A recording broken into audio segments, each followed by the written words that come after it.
Hey, what's up? This is Thiago Titan. Welcome to another Raid Shadow Legends video. In this video, I'm going to show you how to beat the stage 21 of the Demonspawn crypt in the Faction Wars. And this is the team I'm going to use. Helicath as leader, he gives 30% defense aura, so he can make bigger shields. Dragstar Bloodwind, he provokes and places HP burn. HP burn 2 on Acoth. Shields, and we can put the enemy skills on cooldown with his A3 if they are burned. Allure to decrease defense and also decrease turn meter. She's very useful against the boss. And for damage, Magnar. Okay, let's start. I'm not using any healer, any reviver. Helicath will keep the team alive with his shields, with his block damage buffs, and you will see it's enough. Magnar's A2 ability attacks twice if the enemies are not under HP burn debuff, so it's better use Acoth's A2, which places HP burn AoE. Use it after Magnar uses his A2, because if the enemies are under HP burn, Magnar will only attack once. Of course, this will not work the whole battle, because we have a lot of HP burns. We have also Dragstar placing HP burns with his passive, but at the very start of the battle we can do that. Right before the end of each wave, don't forget to manual, so you have all your skills ready at the start of the next wave. Now to the second wave. Here we have 3 Valkyries. They can be very dangerous. They place shield buffs and counterattack buffs for all allies, so it can be hard to deal with that. Here Magnar only attacked once because the enemies are under HP burn debuffs. So at the start, because of the Valkyries, the more buffs, not only at the start, in all battle, the more buffs we place on our champions, the more turn meter they get. So that's why they get turn meter quickly. Sometimes it's because we are placing too many buffs on ourselves. Always choose the best moments to place the block damage buffs and shield buffs. Don't place them all at the same time, because there's no healing or revivers. So when you don't have block damage buffs, place the shields. When you have the shields, save your block damage buff for later. Here Warcaster places block damage buffs on all allies too. But one good thing Helicath has, his A1 ignores block damage buffs and shield buffs, and this is very useful here in this wave. Always watch out your champion's HP bar. If they're losing too much HP, place shield buffs on them or block damage on them. Allure here, she's very squishy. I don't have defense or HP on her, so I must always watch out for her. But it's fine. These provoke debuffs from Dragstar are very useful too. So even he's having affinity disadvantage, he can play sometimes these provoke debuffs, and he's very tanky. He can take the hits. Now Warcaster and the other champion are there. It's easier. We can control Valkyries. We place HP burn on them, and they will burn themselves. This champion, red affinity champion, he deals a lot of damage. I can't remember his name right now.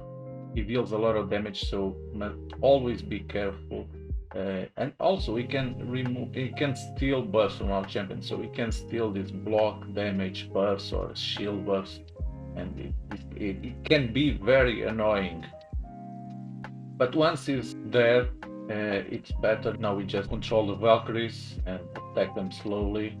Always on manual. I'm doing this on manual, so you can watch better the battle and see how I'm doing this. Don't forget, every time, always protect your champions with shields and block damage buffs. And everyone will be okay, as you can see.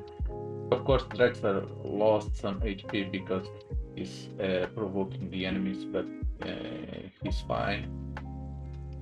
And Allure now, only against these Valkyries, Allure, it's just spam A1 and decrease the enemies, the Valkyries' turn meter.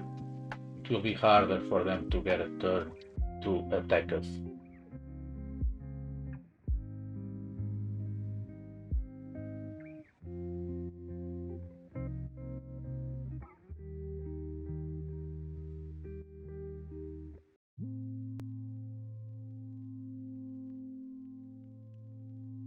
Now we get to the final wave, to the boss, and his two heads. This boss, when it's hit, yet there's a 20% chance the attacker gets frozen, so we must be careful with that. His A2 ability places a True Fear debuff on all our champions, and his A2 ability places Provoke debuff on 2 random champions. So you can see they're all with True Fear debuffs and they lose their turn. If they lose their turn when trying to use A2 or A3 ability, those skills, that skill will be placed on cooldown. So that can be dangerous if we try to use a shield skill or block damage skill when having a True Fear debuff and we miss the turn. One of those skills, the skill we're trying to use, will be placed on cooldown.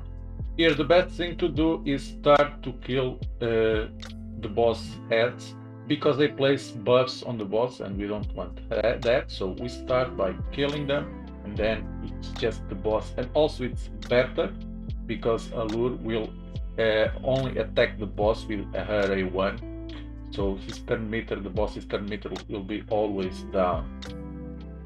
At least it's the strategy, try to prevent the boss to get turns, or at least prevent the boss to get many turns. Now he's dead, the second head is dead, so we just attack the boss. A1, Allure, decrease turn meter, so the boss cannot get a turn.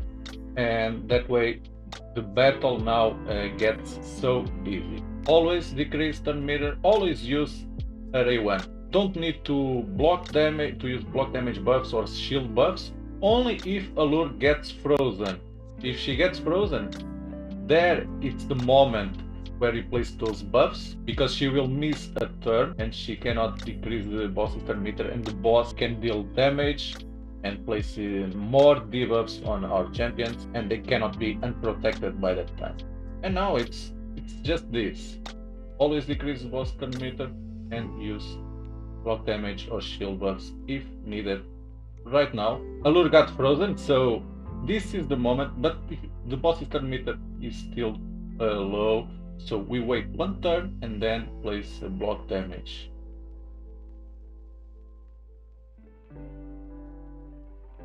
Allure now, she lost her turn, now block damage, and the boss can attack our champions because they're always protected.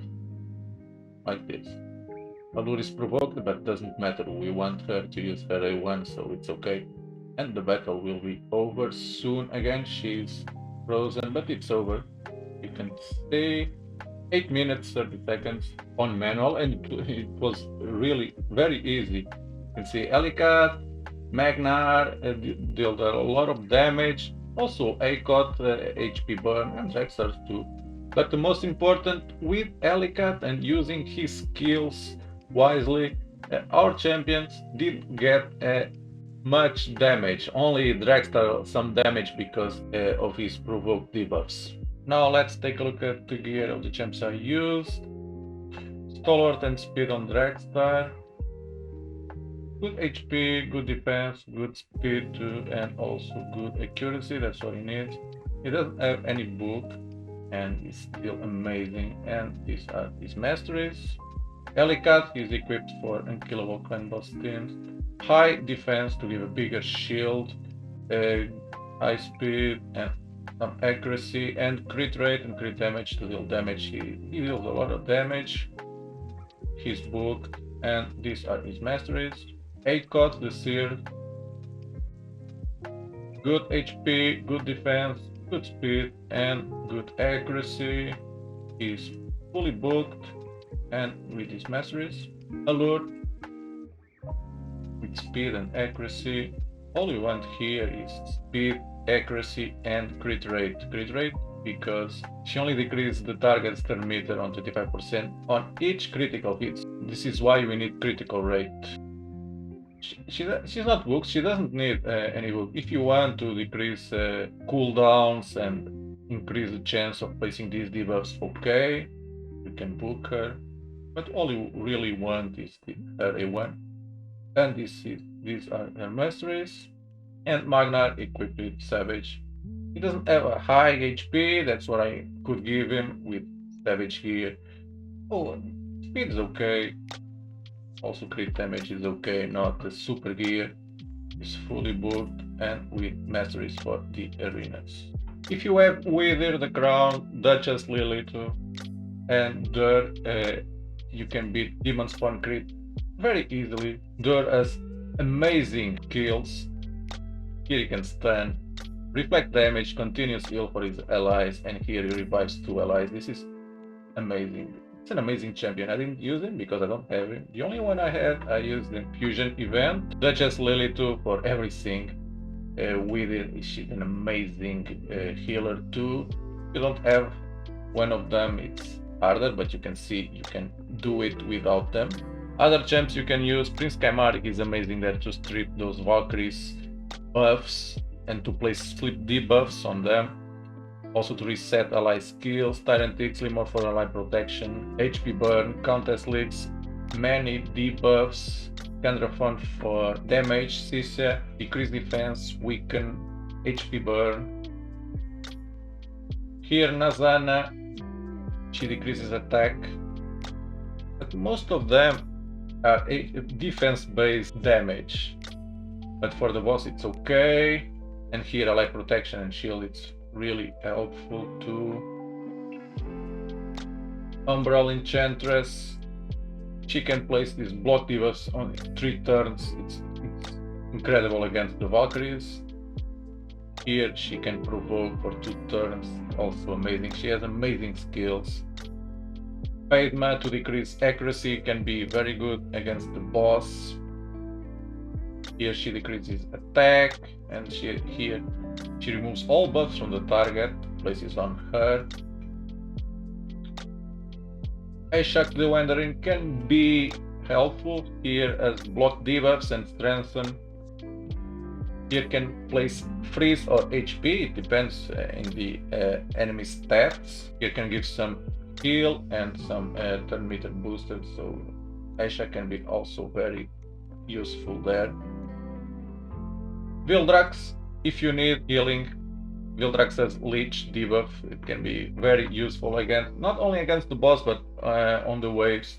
If you have trouble or to keep your champions alive, with this Leech debuff, your champions can get some healing. There's a lot of options between the epics, also legendaries. Almost all of them are good on faction wars. So if you have Wither and Duchess, it's so much easier, but even without them, it's possible to beat the stage 21 of Demonspawn Crypt. Thank you guys for watching. Leave a comment, tell me what you think about this strategy without any revivers, any healings, just using Helicath to keep all the team alive. Subscribe my channel if you haven't already, and I will see you in the next video.